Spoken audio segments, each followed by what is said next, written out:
Chicago Mayor Lori Lightfoot announced on Tuesday that she has tested positive for COVID-19, right after a battle with one of the country's largest and strongest teachers' unions over safety precautions to curb the virus in the city's public schools.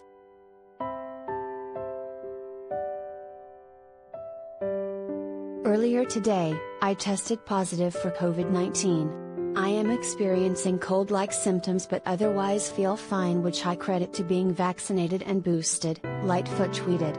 I will continue to work from home while following the CDC guidelines for isolation. This is an urgent reminder for folks to get vaccinated and boosted, as it's the only way to beat this pandemic.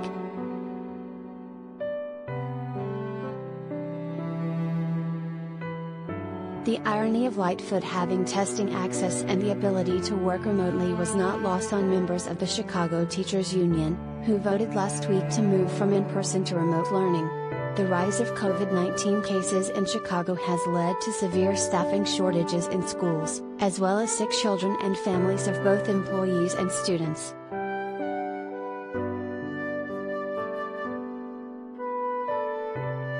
Last week's union vote sparked a nasty standoff between the city's teachers and the mayor, who vehemently opposes remote learning.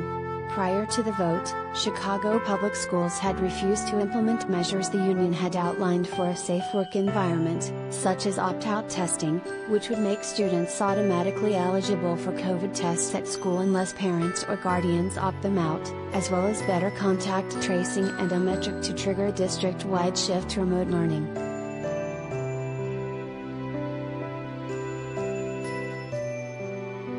After the vote, the school district locked educators out of their remote learning accounts, preventing them from teaching children altogether.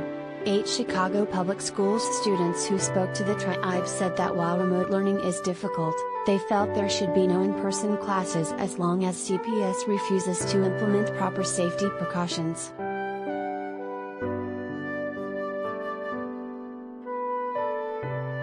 In 2020, Chicago received about $1.2 billion in federal funds from the CARES Act to help with pandemic relief.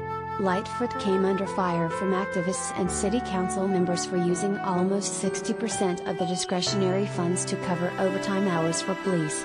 The city later received almost $2 billion in federal aid as part of the American Rescue Plan, some of which community organizers accuse the mayor of allocating to pay down city debt instead of helping residents and schools.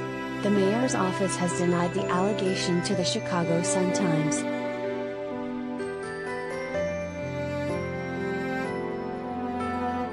Less than 24 hours before announcing her positive COVID test, Lightfoot announced that the city had reached a tentative agreement with the Chicago Teachers Union to allow about 340,000 students to return to in-person classes on Wednesday.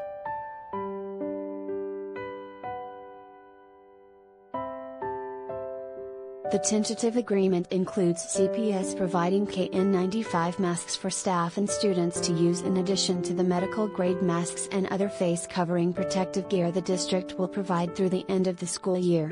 Every school would have a contact tracing team staffed with people from the school already familiar with the community.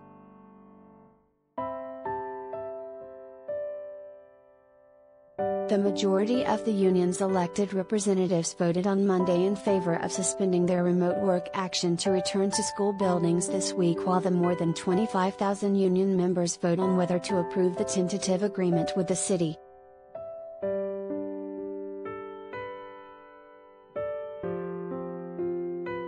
The tentative safety agreement lacks many of the key protections teachers sought, according to WBEZ.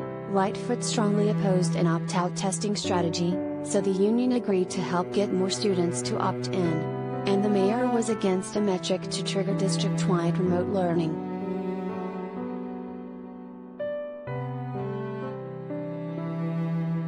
Remember, we weren't fighting to make something good a little better. We had zero metric. The CPS CEO announced he didn't think he needed agreements with our union. The mayor was willing to sacrifice people's health to protect her image, CTU President Jesse Sharkey said on Tuesday.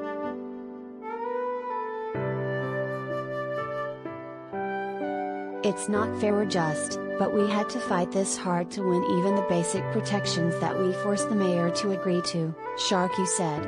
And while it falls short of so many things that we and our students deserve, she didn't want to give us any of it.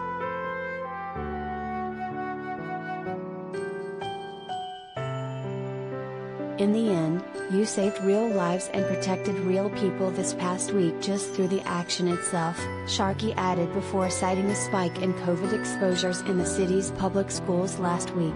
The numbers from last Monday and Tuesday show it.